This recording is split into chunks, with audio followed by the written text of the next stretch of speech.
I recognize the member from Guelph.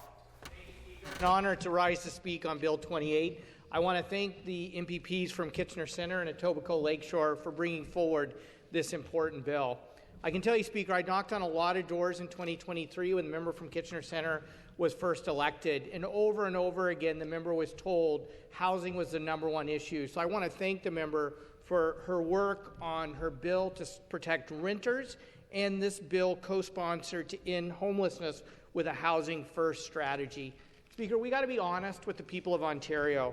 The housing affordability crisis is getting worse, not better. Sky-high rents, young people wondering if they'll ever be able to afford to own a home, and an unprecedented number, a record number of people experiencing homelessness in the province of Ontario. Over 80,000 people in this province will not have a roof over their head tonight. And under current government policy, according to the Association of Municipalities of Ontario, that will rise to 300,000 people in the next decade.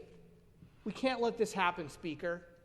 We cannot let this happen in a province like Ontario. That's why I support Bill 28, Homelessness Ends with Housing Act.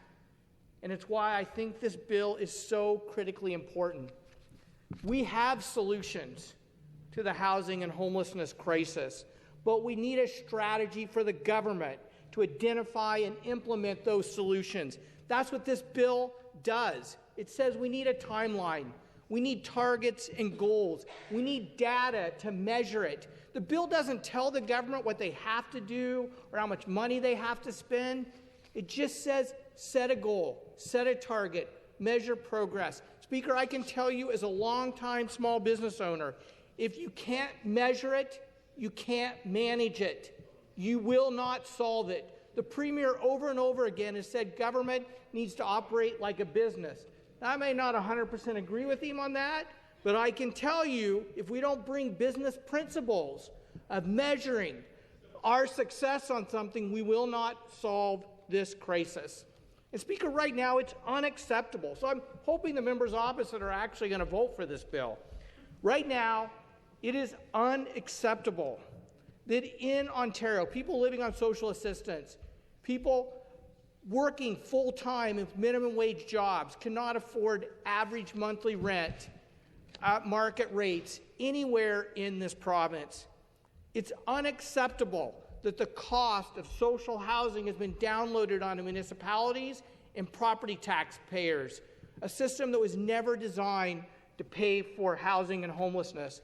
It's unacceptable that 93% of the deeply affordable homes built in the province of Ontario were built before 1995.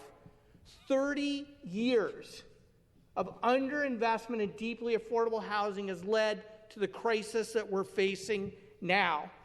So let's be honest. 80,000 people in this province experiencing homelessness tonight is a policy choice and a policy failure that we all as Ontarians bear responsibility for. It's a moral failure, and it comes with a financial cost.